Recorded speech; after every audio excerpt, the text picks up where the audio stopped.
I've had the pleasure of spending the day with Professor Schaffner and in the process receiving a good education. So I commend him to you as someone who can provide you a good education, and I take advantage of every opportunity. He's also a delightful and gracious man, and it's been a pleasure to have him with us. Kenneth F. Schaffner is a distinguished university professor of history and philosophy of science at the professor of history and philosophy of science, university professor of philosophy, university professor of psychology, and professor of psychiatry at the University of Pittsburgh. In addition to this, he was an emeritus university professor of medical humanities at the George Washington University. His most recent book is Discovery and Explanation in Biology and Medicine, published by the University of Chicago Press. He is a former editor-in-chief of Philosophy of Science and serves on a number of philosophical journal editorial boards and has done over his career. His recent work has been on philosophical issues in human behavioral and psychiatric genetics, and he's in the final editing stages, now submitted to Oxford University Press, of a book entitled Behaving: What's Genetic and What's Not, and Why Should We Care? As I said, now in the hands of Oxford University Press. Professor Schaffner's topic today, the title is Neuroethics: New Challenges for the Law and the Self. Professor Schaffner.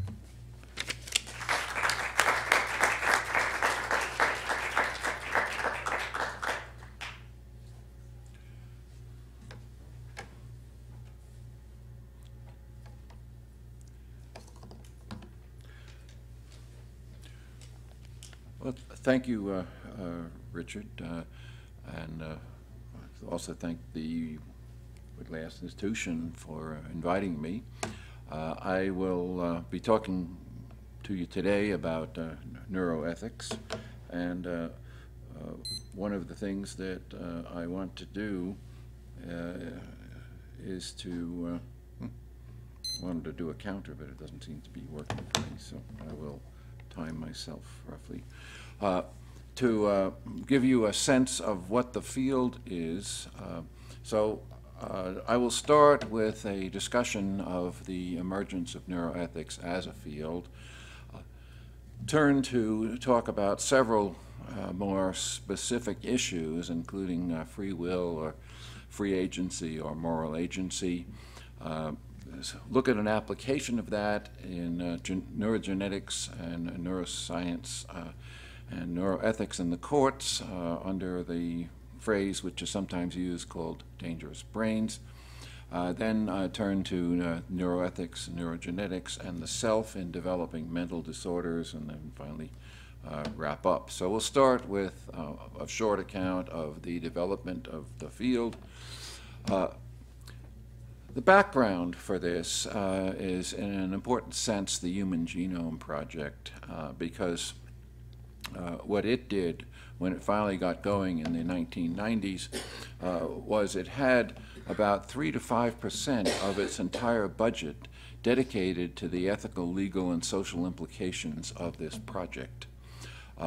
These developments dramatically encouraged the then developing discipline of bioethics to turn their attention to a number of research projects and issues on this acronym ELSI, which is used given the fact that there was this fairly stable and substantial source of support from the federal government. That kind of thing also generated a local Washington area group, which I chaired for several years, on genethics that looked at these issues from a genetics point of view. Then the neurosciences began to develop quite rapidly after the decade of the brain, and by the start of this century, neuroscience had developed, as Martha Farah has said in her summary article, where it too, like genetics, might have profound effects on society and extend far beyond the research laboratory or the medical clinic. And Martha has added, like the field of genetics, neuroscience concerns the biological foundations of who we are, of our essence. The relation of self to brain is, if anything, more direct than that of self to genome. And Farah added, perhaps more important, neural interventions are generally more easily accomplished than genetic interventions. Yet until recently, she was writing in 2005, there has been little awareness of the ethical issues arising from neuroscience. But in 2002, the neuroscientists and some philosophers began to address these issues in the scientific literature, and the field gained a name, Neuroethics. I was at one of those early conferences.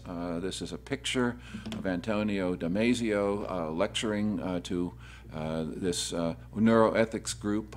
The title of the conference was Neuroethics Mapping the Field. You can see a younger version of me right next to Pat Churchland, and Al Johnson is just next to Antonio Damasio. I'll come back to some of Damasio's comments and his research program a little bit later on. So what is the discipline? Well, it contains some older ethical issues in a new guise, and some new issues that are thought to be specialized to neuroethics. It's both practical and advanced philosophical.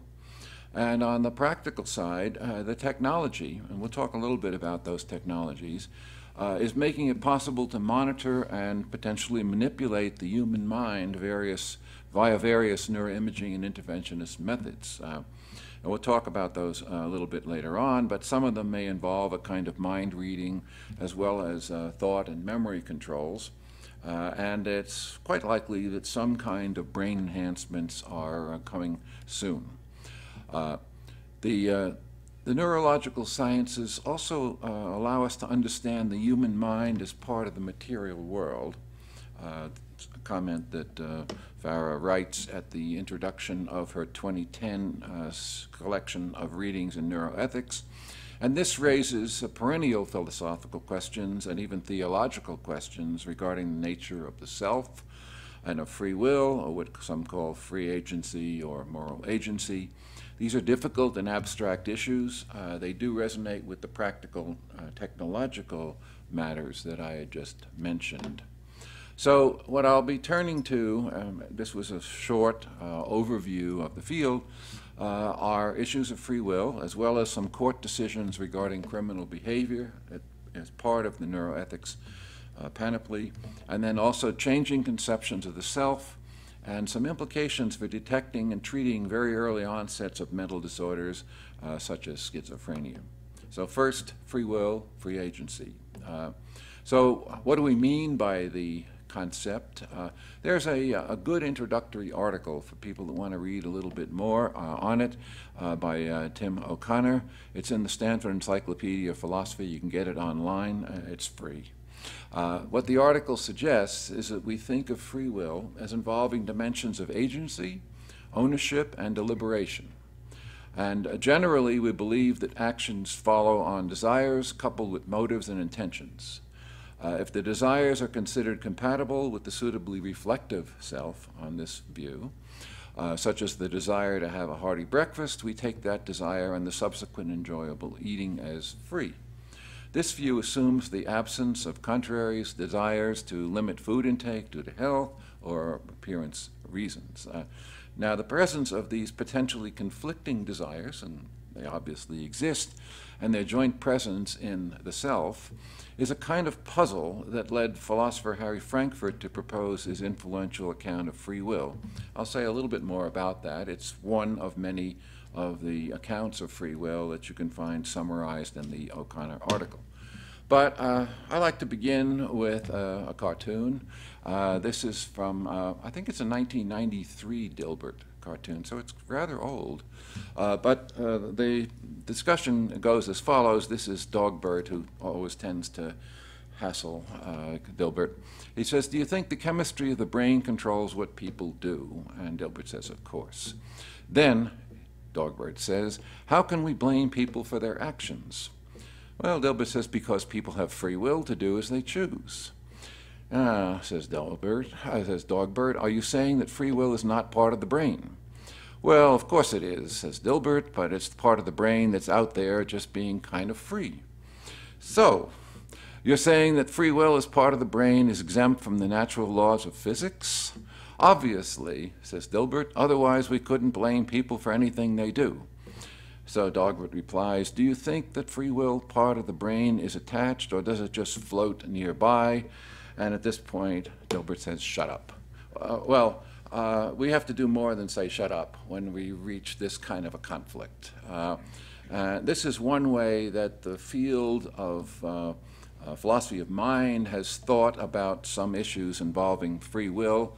They distinguish between hard determinism and hard indeterminism, and compatibilism and libertarianism. Under the compatibilism, we have free will, but at the same time, reality is determined, which raises the Dilbert question as to how those things can, in a sense, coexist. Well, Frankfurt has an interesting view. It's not one that hasn't gone without criticism, but he does say there's something special about human activity involving desire satisfaction and choices. The human, says Frankfurt, has a capacity to entertain what he calls second-order desires that might be invoked by the act of deliberating about the hearty breakfast and deciding whether he wants to have one. When an individual acts so that both the first and the second-order desires agree, then for Frankfurt that individual exhibits free action. One way of looking at this agreement is that the action reflects the individual's true self, and that the second-order desire is one with which the individual identifies and is happy to own. So that's the ownership part of the agency. Now, that agreement works to an extent, though, you know, if you want to be Dogbert on this, maybe, you could say, well, maybe something other than the true self determines that second-order desire. Think about that, because the deterministic something that may determine that second-order desire could be where the neuroscience, and even more generally neurogenetic science, provides actually some empirical information. It's from these subjects, in a way, that both practical and puzzling legal implications and cases arise. I want to say just a couple of things about the Libet backdrop to some of these discussions. I'm not going to go into it in any detail, but there's been a lot of literature on questions about free will based upon some experiments done by Libet that initiated about 30 years ago.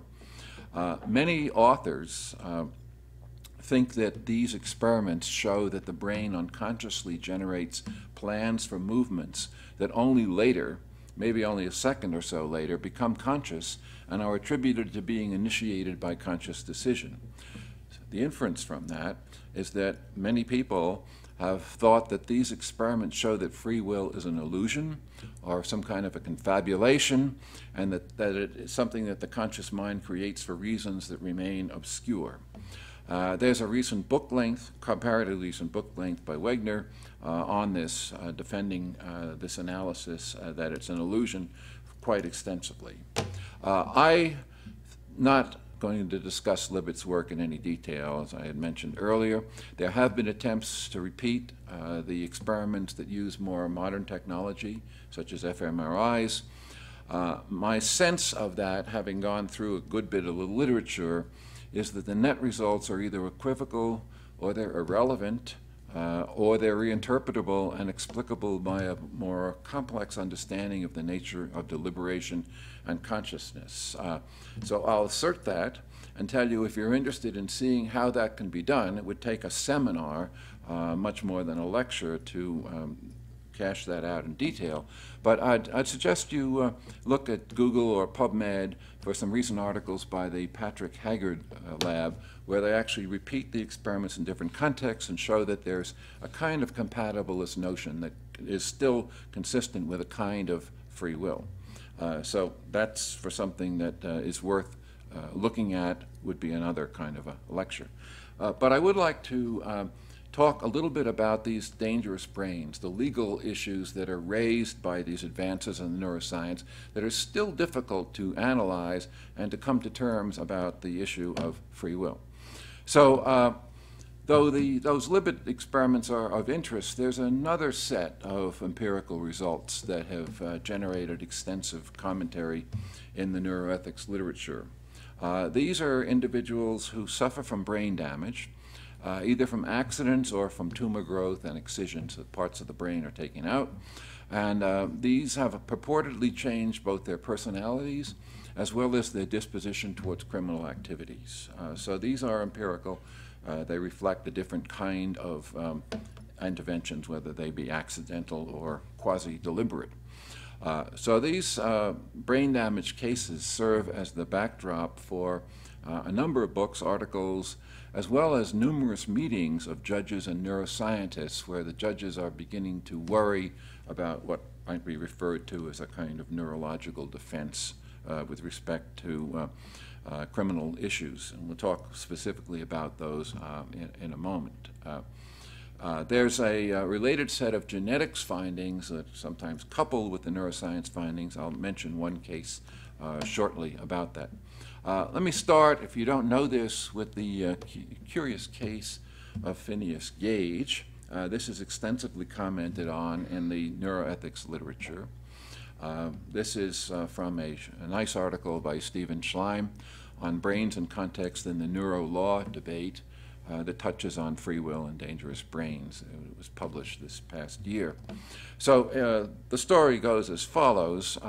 This young railroad worker, this is back in 1848, had a very serious injury and lost a large amount of brain tissue. When there was a tool that he was working with that was used, a big iron tool to prepare detonations, shot through his ventromedial prefrontal cortex, the MPFC, like a missile in an intended explosion. You can see a reconstruction of the picture there that actually went through his brain. It did not kill him. So this is an area of the brain that's located behind the eyes and in the middle of the hemispheres.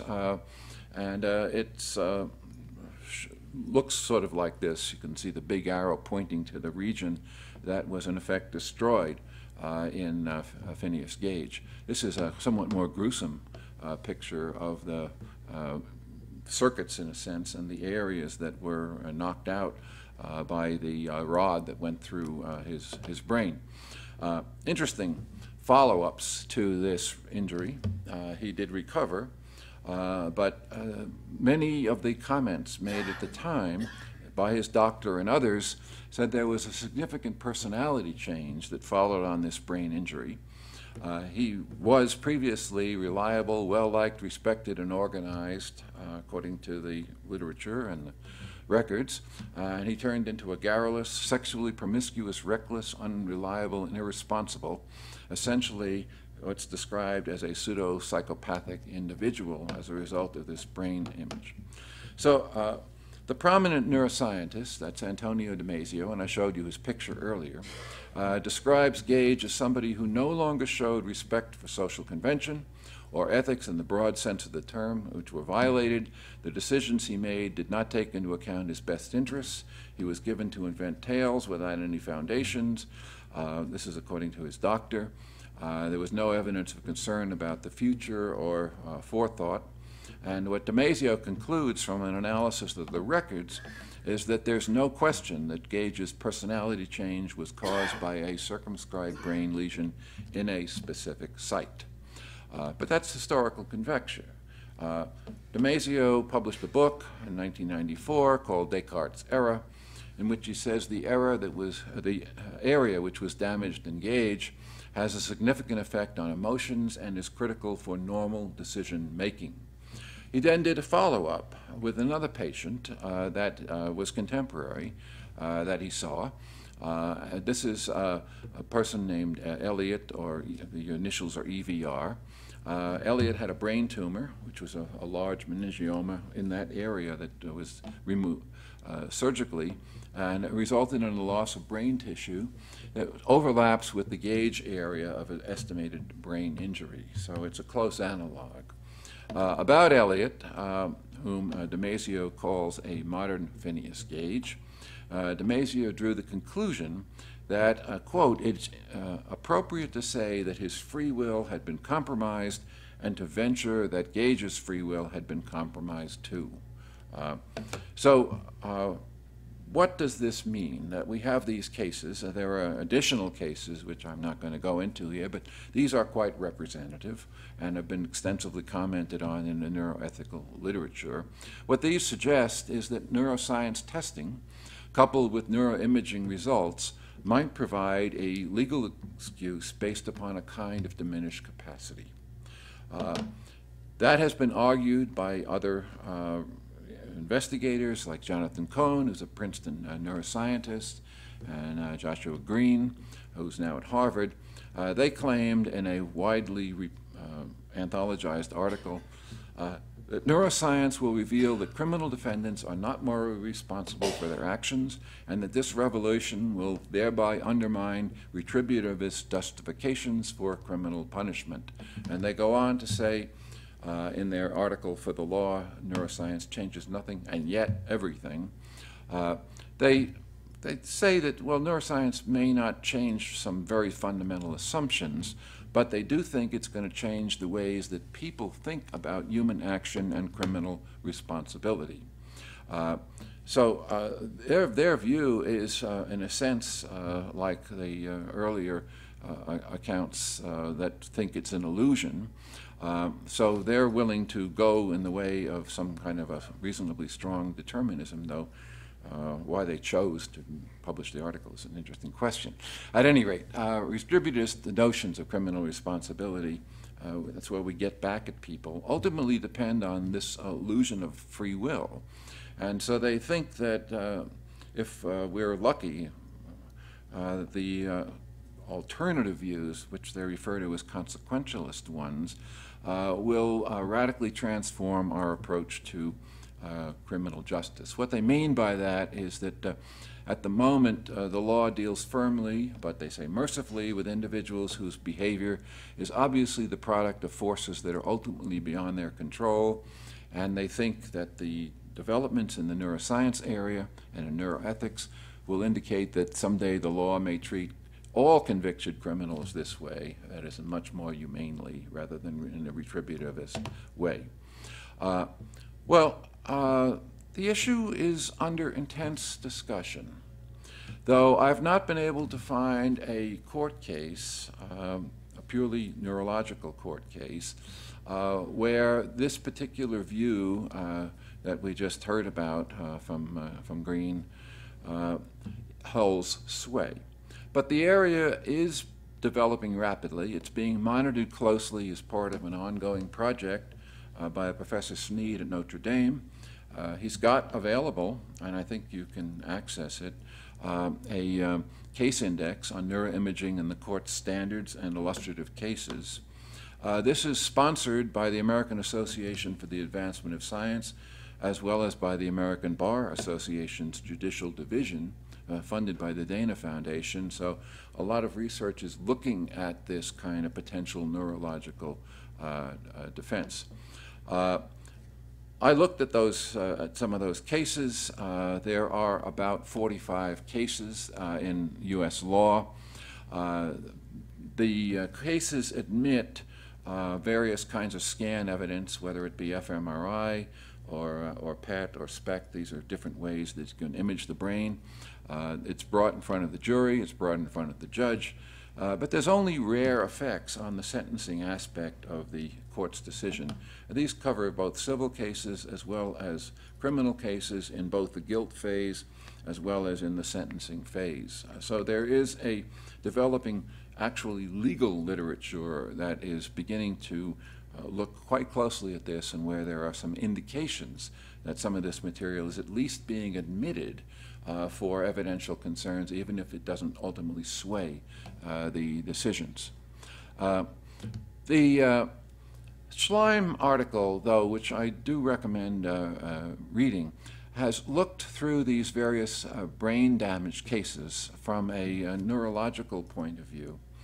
And he says that if you actually look at the cases very closely, and not take the Damasio interpretation or the Green interpretation, or Cohn's and Green interpretation, that you can find that people with comparable brain lesions show that while many patients have personal and social problems after these brain damages, they're not particularly criminal in nature. It's an inference to infer that they will become criminal, or that there's an obvious connection with the injury or the excision as a result.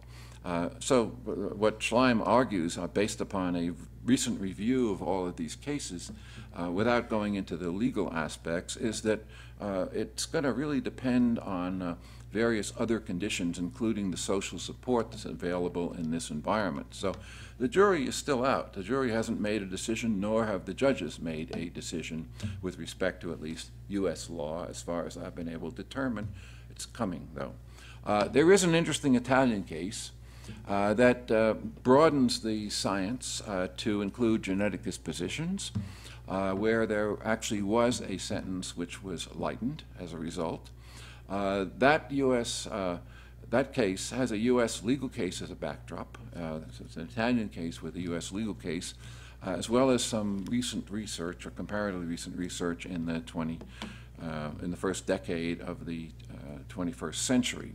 I'll mention these briefly. The first background case is known as the Mobley case, and this is an individual who was convicted of murder and armed robbery.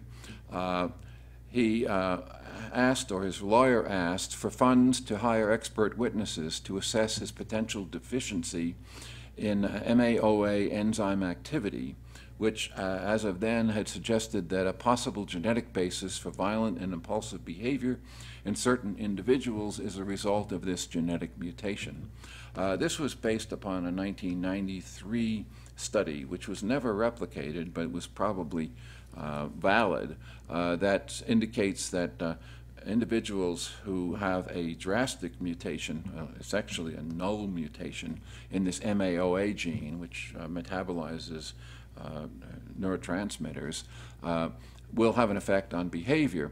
Well, the court in this case denied it. He said that the science wasn't ready, so that Mobley did not win his appeal, and he was executed in March of '05. However, in 2002, the Caspi-Moffitt research team found that there was another variant of this MAOA gene that can have a significant effect on criminal activity, though only if the person with that mutation had been abused in childhood. So it was a combination of genetic and environmental effects, but it did affect criminal activity. This background research was then utilized in a 2009 Italian case where an Algerian citizen was convicted of killing another individual on March 10th, 2007. And there was some psychiatric testimony brought so that the individual Bayot was sentenced to 9 years. But then the case was appealed, and they went to a molecular neuroscientist and a cognitive neuroscientist in Italy, who conducted a series of tests. They found further abnormalities in brain imaging scans and also in some genes that had been linked to violent behavior, including this MAOA gene, and referring to the Caspi-Moffitt findings. And the neuroscientist said that his genes would make him more prone to behaving violently.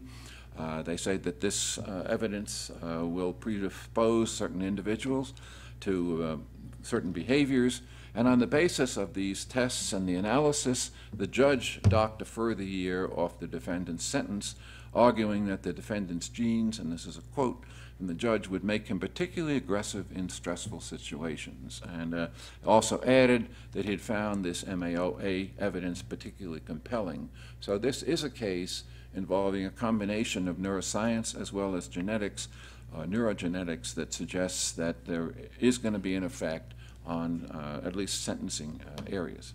What does it all look like? What is the implications? So there's only one actual case that turned on this concomitant evidence. It's a little bit idiosyncratic as far as we can see looking at the 45 cases that have been summarized by a Notre Dame professor, but it certainly bears watching. Perhaps as a weak precedent, the Italian case is for other cases that will be emerging in the neuroethics, neurogenetics area. So that's my account of where this issue about dangerous brains, following on questions about free will that may be compromised by new neuroscience evidence and neurogenetic evidence, is going at the time. I want to turn in my last roughly 15 minutes of presentation to something that's a little bit different, but I think is synergistic with and in a sense overlaps and maybe of even more interest to some of the philosophers. So I'm going to be talking about schizophrenia, and just to remind people, this is not the colloquial sense of split personality, or it's not strange beliefs, unless they're quite strange and in a cluster. Somebody like Representative Kucinich, who does believe in UFOs, is not a schizophrenic. If you want to see a dramatic presentation of schizophrenia in almost its worst form, you can see the picture on Beautiful Mind about John Nash. There has been recent reattention to this area because of the recent mass shootings, the Representative Gifford's shooting, the Colorado Batman Theater, and also the Newtown individuals.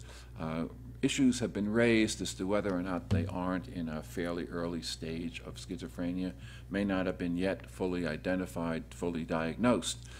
Because schizophrenia is difficult to diagnose. It requires a series of symptoms over a period of time. There's a high threshold introduced. There can be other disorders that would mimic it, or drug effects. There is concise descriptions in the Diagnostic and Statistical Manual.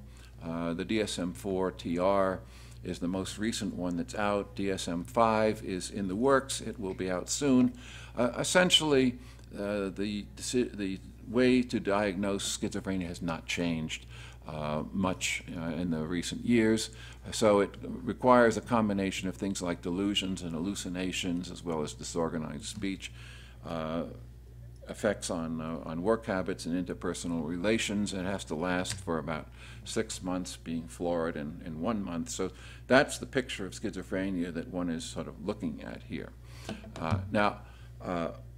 What I'm going to talk about is not so much the full-blown form of schizophrenia, but the fact that there's a number of programs that are trying to diagnose schizophrenia in its early stages, before it's actually fully developed, before the full hallucinations have broken through, before what's called the first psychotic break.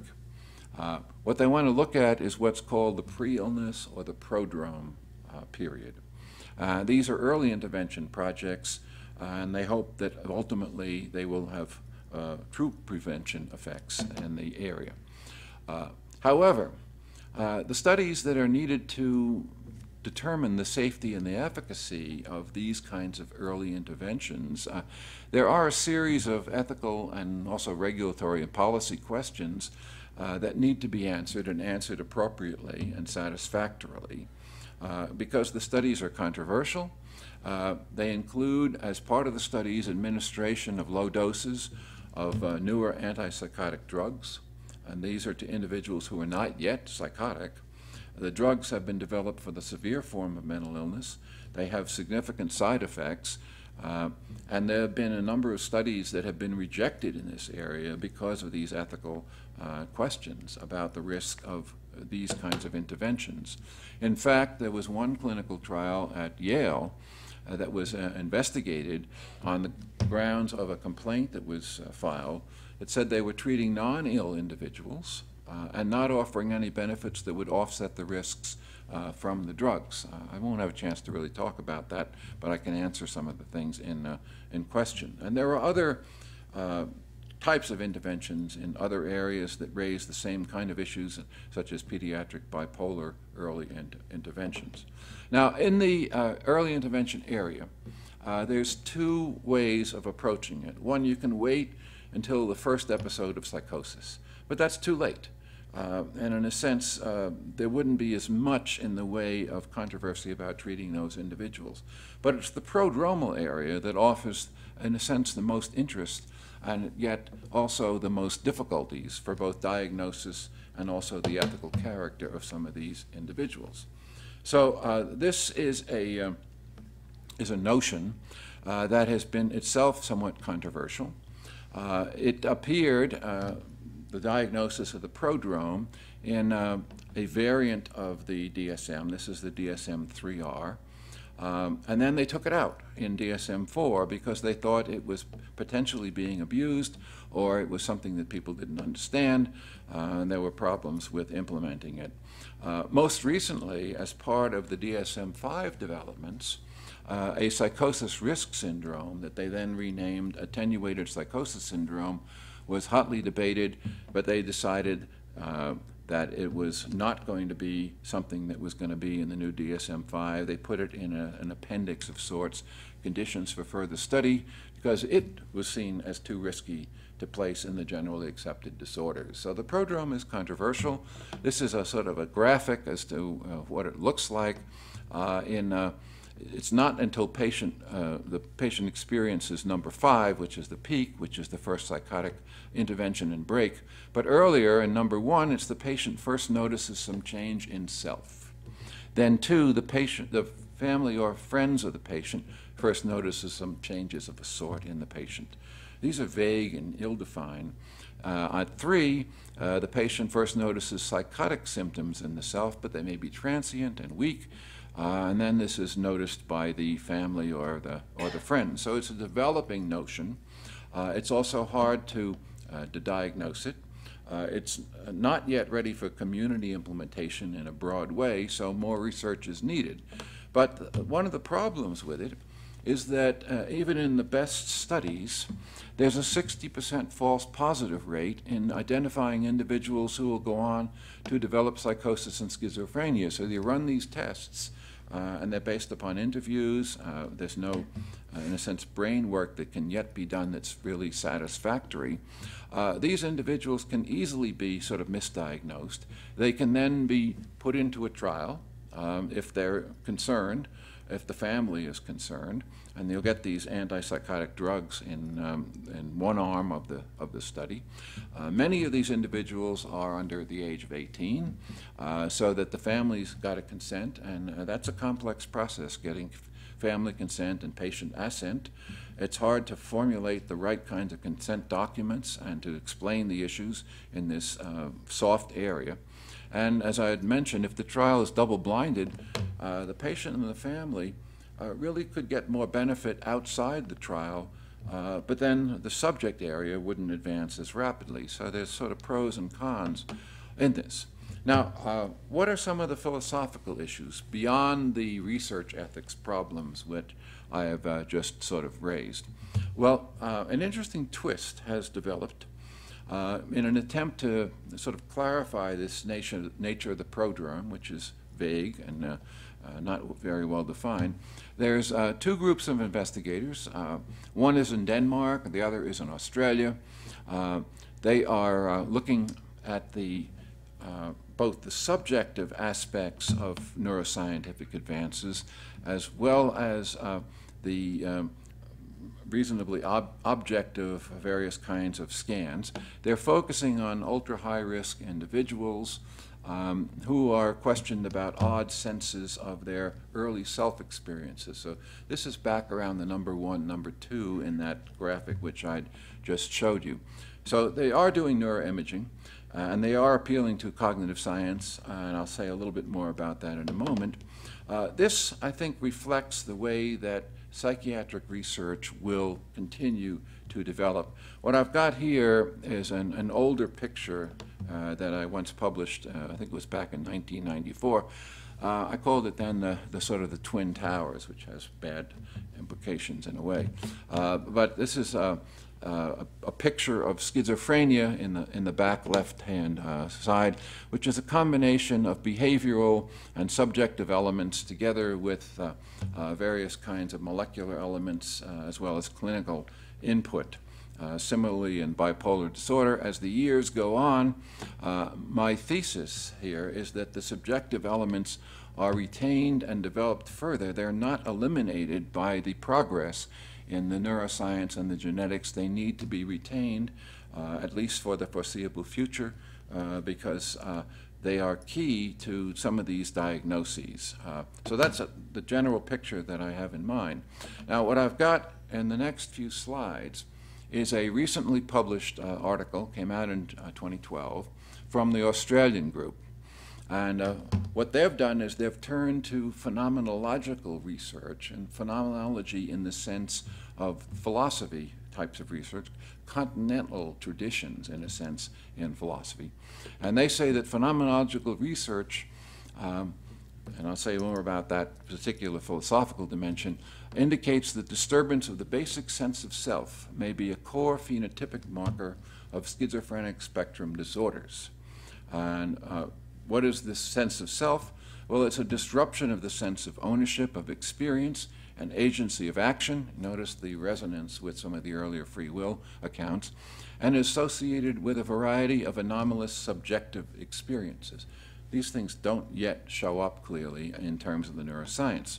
So they investigated a group of individuals who were at risk for psychosis, who had family history and early reports of problems, and they wanted to know whether or not attending to these subjective issues might predict transition to psychotic disorder. In other words, to sort of improve the way that we could identify the prodrome by going into the subjective and into the notion of a sense of self. There is an instrument that was developed by the Copenhagen group.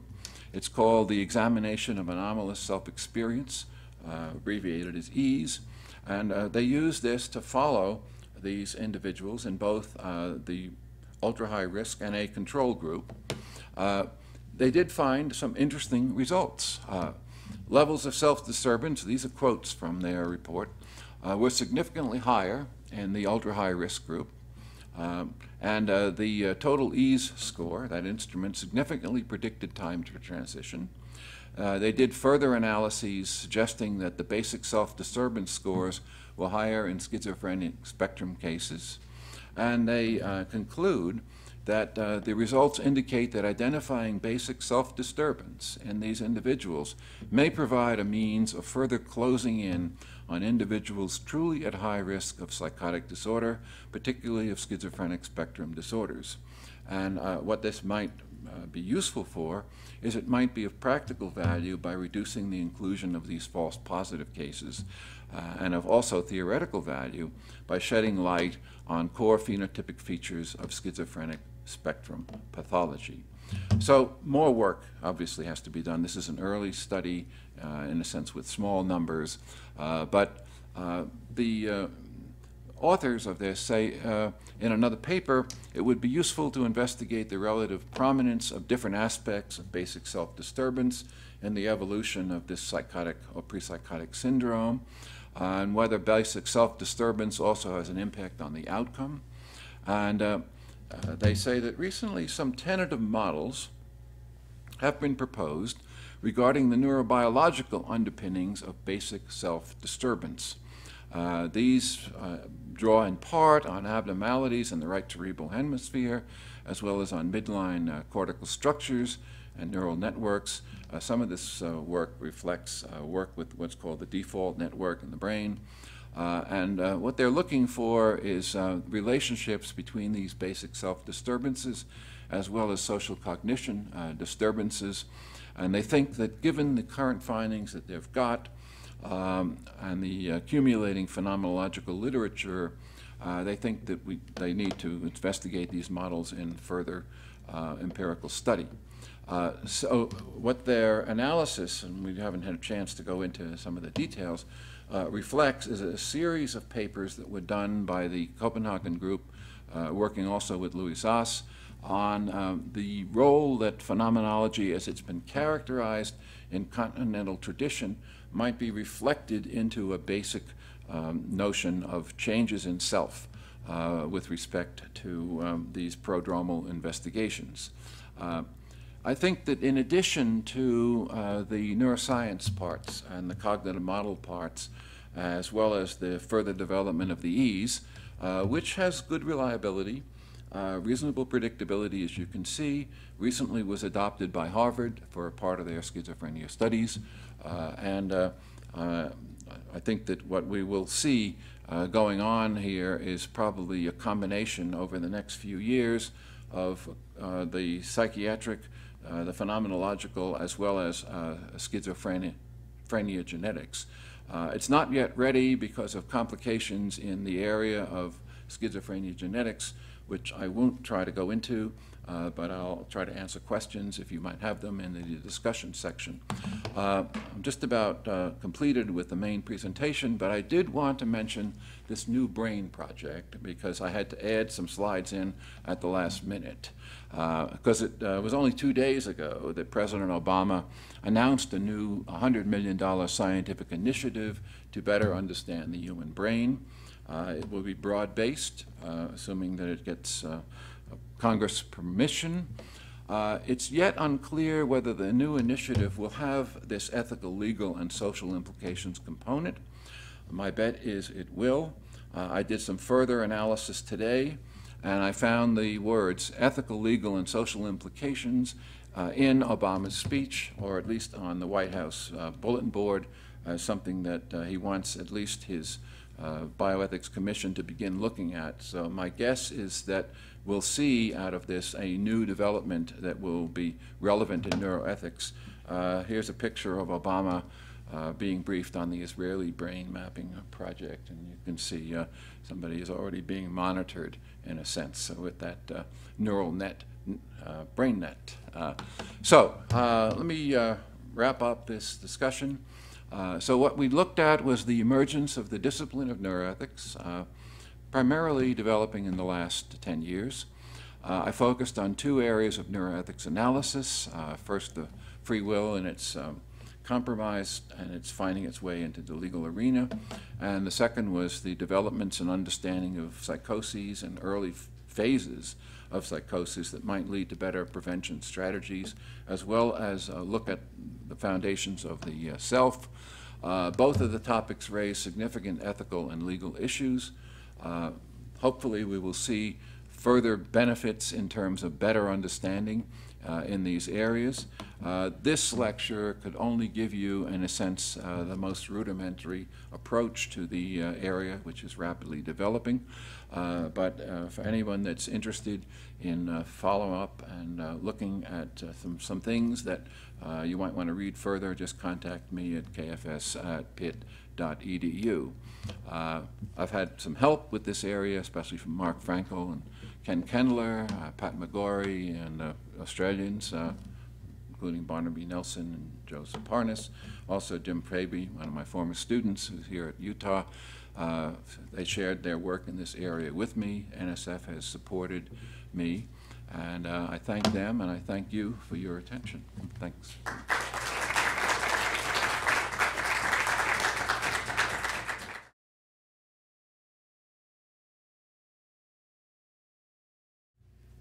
Great. That was a wonderful lecture and incredibly timely, I think.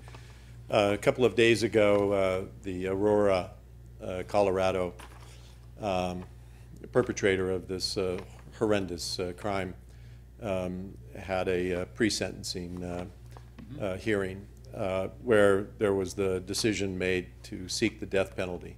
Mm-hmm. So we have this interesting circumstance in the United States where if you meet criteria for mental retardation, you cannot be put to death.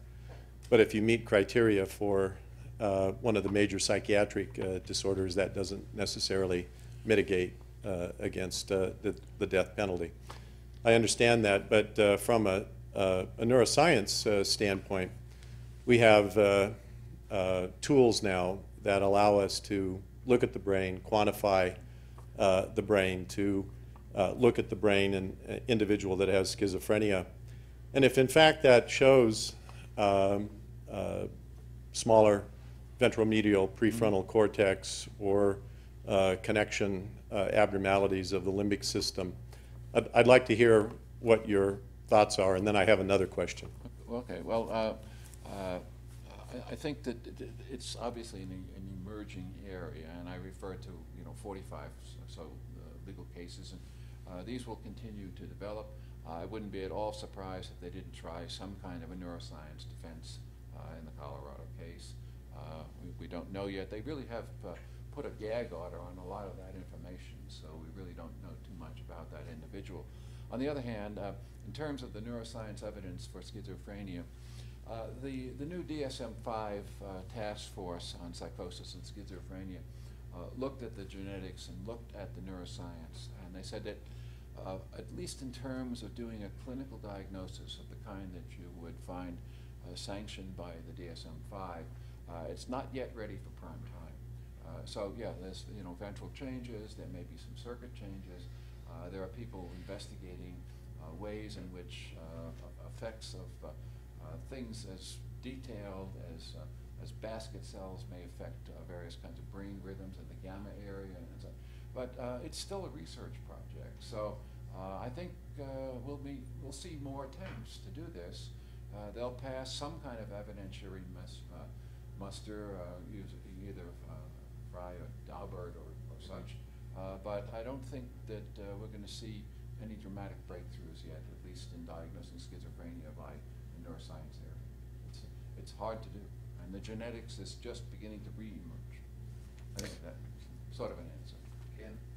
Ken, could you stand a little closer to Oh, the sure. mic? Sorry. For the next Yeah. one, at least. Thank you. Okay. So my next question has to do with connectomics, this whole emerging field of neuroscience that's using neuroimage to look at networks that you had mentioned.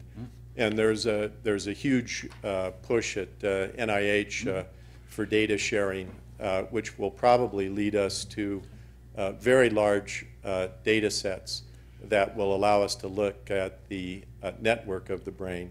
And like your last slide showed, moving into the functional neuroimaging with the structural neuroimaging, being able to look at that network. I'd like to hear what your thoughts are about the connectomics as you think it might relate to psychiatric diagnosis. Yeah, I think it's another parallel brain project that is already having been developed. Called the connectome, as you refer. The interesting thing is what is going to be the relationship of the new brain project, if it gets going, to the connectome project, and also to a number of other brain projects that exist in other countries. So in the EU, you may have seen the announcement within roughly the last month or two. They awarded up to $1 billion for research on their brain version of this analysis. So one of the things I guess will happen with the new brain project is to try to do some kind of coordination like happened in the genome project. There they developed an international organization called UGO that pulled together a number of efforts in various countries. The UK contributed extensively through their foundations and such. And I think that these projects are not really in competition. They're in a sense overlapping, and there'll be some sorting out. There were two individuals that were identified as being co-leaders of the New Brain Project. One of them, interestingly enough, is Corey Bargman at Rockefeller, whose work primarily has not been on the human brain. She's published a few things on it, but mainly in the area of C. elegans, or the worm, where we've got a neuronal system which is just 302 neurons and about 5,000 synapses, and that's hard to understand.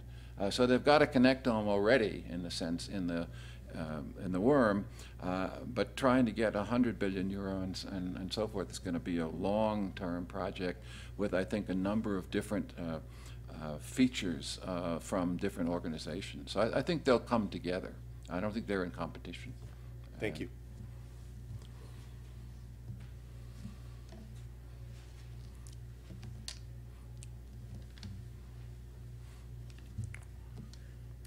Hi, I was wondering if you could help me understand how these questions about schizophrenia research are unique.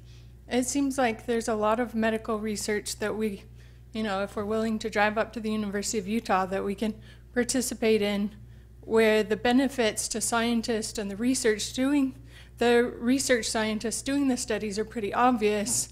The risks to us or the inconvenience pretty high. How is this schizophrenia research different than research on a lot of other medical conditions where, is it the severity or how is it unique? Well, good question. What's distinctive, not so much about schizophrenia, but about psychiatric disorders, out of a serious psychiatric disorder. So the schizophrenia will be part of this New Brain Project, but it's likely to be more focused, for example, on Alzheimer's. And Alzheimer's is one of those diseases which sort of crosses the boundary between psychiatry. So there is an entry in DSM on Alzheimer's, but it's also a neurological disease because we can look at the plaques and the tangles, in that area. So the question is there anything distinctive about the psychiatric diseases or some of the psychiatric neurological ones?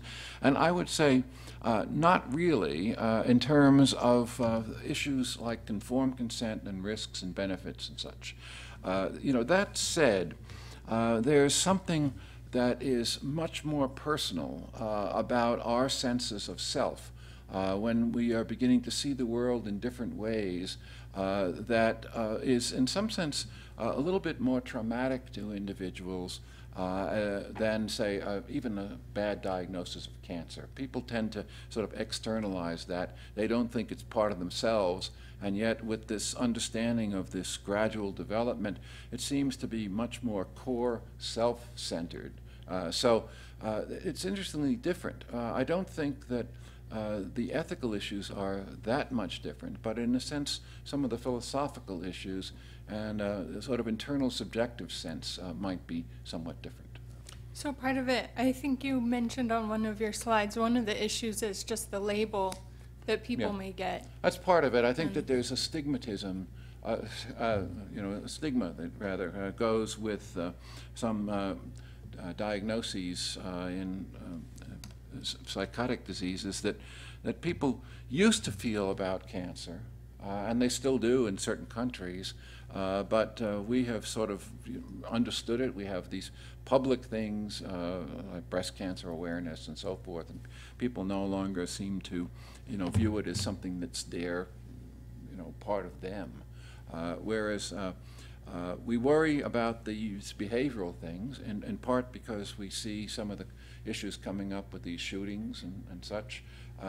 And people do get labeled, and one of the questions that the investigators, for example, in Australia, take great care in is when they bring in their ultra-high-risk people, which are usually referred either by a family or by a family physician, or sometimes by the individual themselves, what they try to do is to mask the fact that they're at a schizophrenia prevention study. It's just youth group study because they're sensitive to those kinds of sort of social stigma aspects. And I don't know whether or not the United States projects have been as careful to make sure that they try to minimize those aspects of things. May I ask an unrelated question? Okay. Okay, so suppose that you were appointed to be in charge of whatever LC money may come out of Obama's project.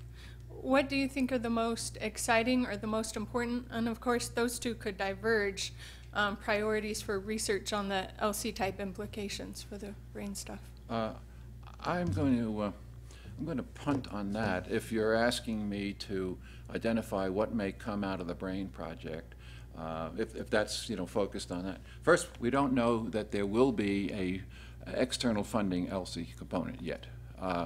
It looks increasingly likely, but the most recent stuff that I've been able to find on the web today indicates that what Obama is going to do is to ask his bioethics commission a member of that commission is Anita Franey, who's at Duke, who has written on these kinds of topics before. I think they will put that in her lap. I think that the committee will deliberate on this. They will interact with the two new investigators like Corey Bargman and Newsom from Stanford, and they will begin to develop an agenda. It's hard to say, what they will want to look at early on. Eventually, I think there'll be a number of points to consider, articles that will be published in this area. If things go as went with the ELSI group, they will find a director who will work with the NIH people to formulate a set of priorities. So it's going to be a sort of a long-term thing. But I think if you want to see what the topics are likely to be, just look at the table of contents of, say, Martha Farah's collection. And they include some of the things that I talked about today. But she does not yet have in there some of the research ethics, as far as I can remember, that say relate to senses of self and schizophrenia. So this is still an ongoing development. It's very hard to predict what they might do, and it's hard for me to know at this point what would be sort of feasible. Ideally, I'd like to see funding certainly in the area of the schizophrenia prevention, which is, I think, part of their area. Whether or not they'll fund something dealing with things like free will and senses of self is a little bit more of a stretch, because people tend to like to do practical things when it comes to these kinds of ELSI groups, but they may eventually.